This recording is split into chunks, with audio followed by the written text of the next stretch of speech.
Good morning बच्चों। आज हम हिंदी में नया पाठ शुरू कर रहे हैं।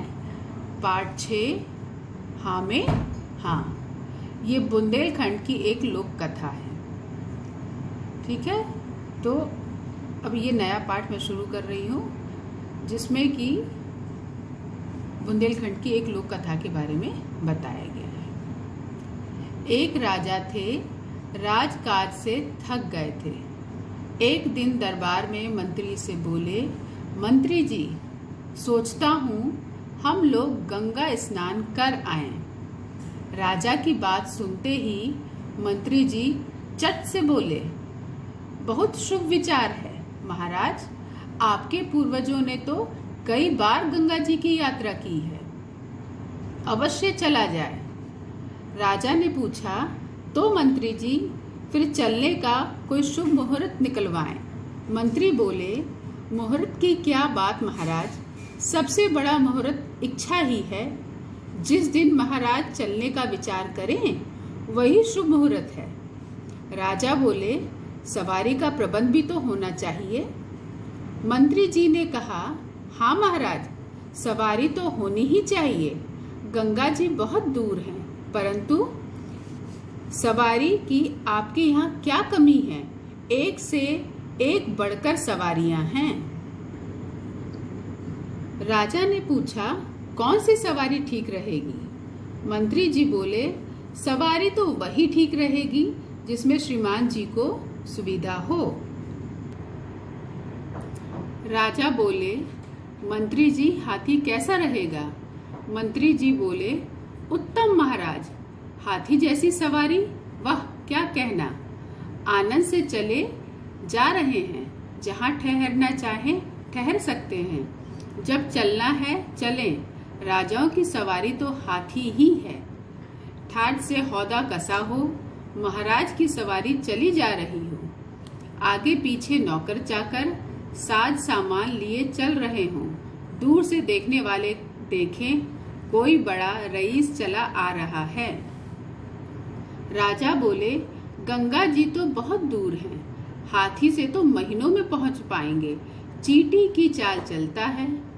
मंत्री ने उत्तर दिया, सो तो है ही महाराज, हाथी से ज्यादा सुस्त जानवर दूसरा नहीं। राजा ने कहा, तो फिर ऊंट? मंत्री जी बोले, ऊंट ठीक है महाराज, उत्तम सवारी है। कोसों की मंजिल एक दिन में पूरी करने के लिए ऊंट से बढ़कर कोई सवारी नहीं। राजा बोले, परंतु कई दिनों का खटराग है, ऊंट पर बैठे बैठे कुबड़ निकल आएगा, कमर तो टूट ही जाएगी, ऊंट बलबलाता भी बहुत है। मंत्री जी बोले, छोड़िए भी ऊंट को, कमर दुखने की बात तो है ही, आपका पेट भी हिल जाएगा। ऊंट भी कोई सवारी है, ऊंट और गधे में अधिक अंतर नहीं।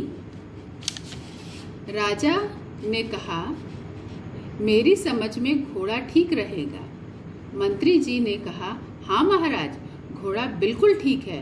मैदान हो चाहे पहाड़ हो,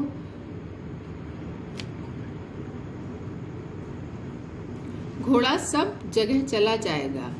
वीरों की सवारी है और सब में शानदार। जी चाहे जहाँ रुकिए, जब चलिए। घोड़े की दुल की चाल का क्या कहना? राजा बोले, पर एक बात है, घोड़े पर घंटों बैठना तो कठिन है, कायदे से बैठना पड़ता है।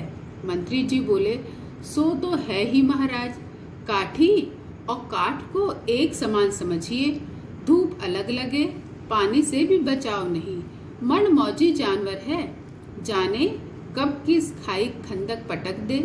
राजा ने पूछा, मंत्री जी पालकी कैसी रहेगी? मंत्री जी बोले, पालकी का क्या कहना महाराज, यही तो राजा की सवारी है। राजा बोले, परंतु पालकी में बैठकर गंगा जी में स्नान करने के लिए जाने की बात कुछ जचती नहीं, लोग हंसेंगे तो नहीं? मंत्री जी ने कहा, हंसने की बात तो है ही महाराज, पालकी पर लदकर चलना तो जीते जी ही मुर्दों की तरह जाने के बराबर है। राजा ने कहा, तब तो कोई सवारी ठीक ही नहीं बैठती, तो फिर मंत्री जी गंगा स्नान के लिए जाने की बात रहने ही दें। मंत्री जी बोले, उत्तम विचार है महाराज, घर में ही सब आनंद है, कहा भी गया है। मन चंगा तो कठौती में गंगा। राजा ने कहा, हाँ तो फिर यही तय है। कौन इस यात्रा के पचड़े में पड़े। और फिर राजा ने गंगा यात्रा का विचार त्याग दिया। इसे ही कहते हैं झूठ मूठ हाँ में हाँ मिलाना। बच्चों, तुम इस आदत से बचना। तो बच्चों, अभी आपके सामने मैंने किताब से पाठ 6 हाँ में हाँ बुंदेलखंड की एक लोक कथा आपको पढ़ करके सुनाई। अब उसी में से मैंने ये कठिन शब्द लिए हैं। इन कठिन शब्दों को मैं पढ़ रही हूँ और इनको आप अपनी कॉपी में 3-3 बार लिखेंगे, बोलते हुए लिखेंगे। मैं पढ़ के आपको बता रही हूँ। पूर्वजों, मुहूर्त, उत्तम, इच्छा, प्रबंध, सवारियाँ, मंत्री, मनमौजी, कठौती, मुर्दों। ठीक है, इस प्रकार से बच्चों ये कुछ शब्द थे, कठिन शब्द, जिनको मैंने आपके लिए लिखा है। अब आप इनको अपनी कॉपी में बिल्कुल साफ साफ 3-3 बार लिखेंगे और दिखाएंगे।